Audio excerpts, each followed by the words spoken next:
And as you're going throughout the testing, be sure to pay attention to their body language, listen to comments that they make, watch their eye movements. All of these are very strong forms of communication that let you know whether they're comfortable with it or not. In fact, there's been many estimates that body language comprises 60, 70, 80% of a person's total communication. And so as you pay attention to those body language signs, it can help you know when they might need a little more comfort by you going back to the renewable flip chart and pointing something out, or flipping over to a train the brain cue card that is going to be appropriate for them. So ask them, is this the train the brain cue card, this one right here? Do you think this is one that would be helpful for you, so that we can make sure that we get clear test results, and have them tell you what works for them. Okay, and another thing, and this has to do with when you are establishing their baseline, which may differ from yours, and it may be higher, it may be lower, or it may be the same. But if it does differ, it's important that even no matter what they say, that you make it of no consequence.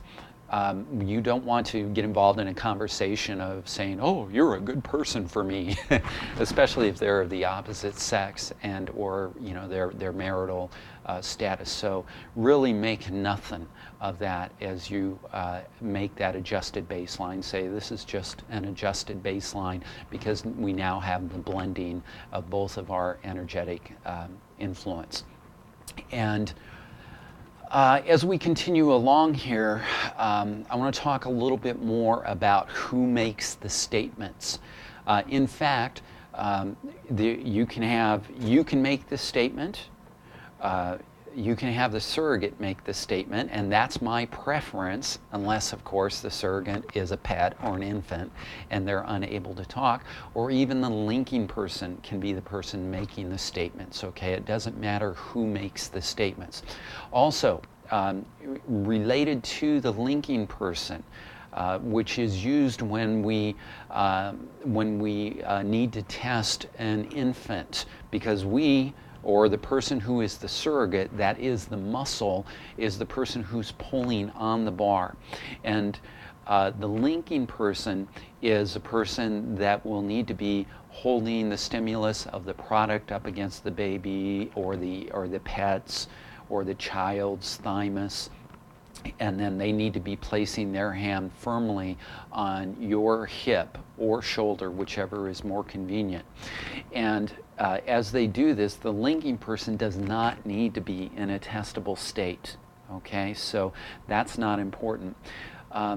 If there is a relationship between the linking person and the person that the surrogate testing is being done for, again, it's easy for opinions to skew it.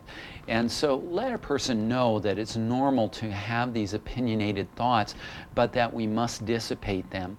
And what you'll learn as we go through our next video training is exactly the statement to make that each person needs to make, what we call the neutralizing statement, so that it doesn't get in the way of the testing. So the linking person, again, does not need to be in a testable state. Of course, the person you're surrogate testing for does not need to be in a testable state, because in fact many times that you'll be performing surrogate testing is that for some reason the person will not be able to be in a testable state. And there are several different reasons that have caused people not to be in a testable state.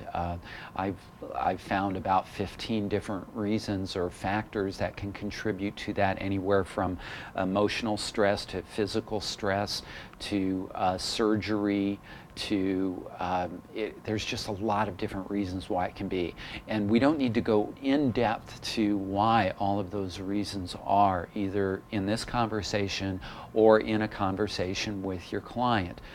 What is important is that you have another avenue for continuing to do the testing, and you can get that client to be on board with it. Okay, so rather than getting into a big intellectual discussion around that, let's just focus on what the solution is in surrogate testing.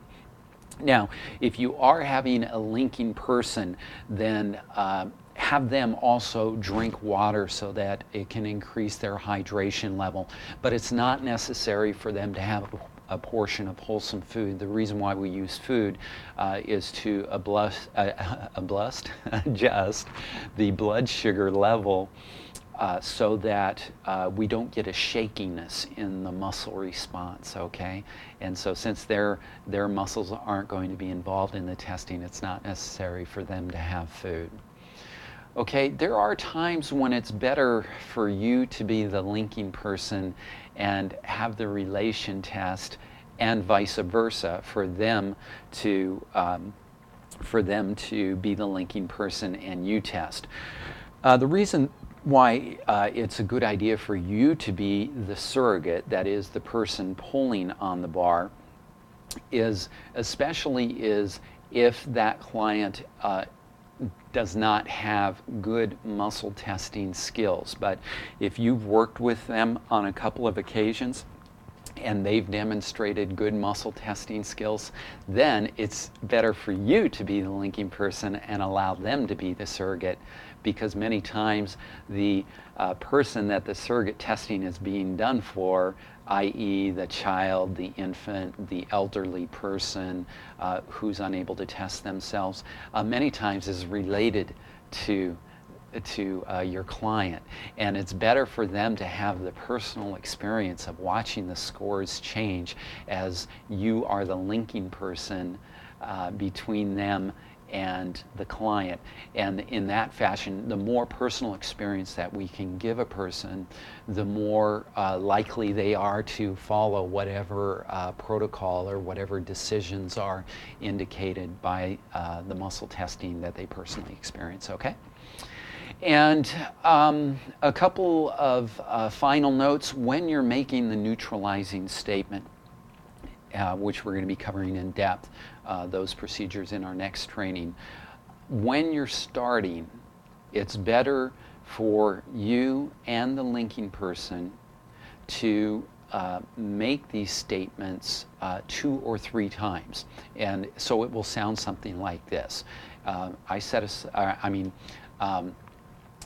These are Fifi's test results. I am neutral.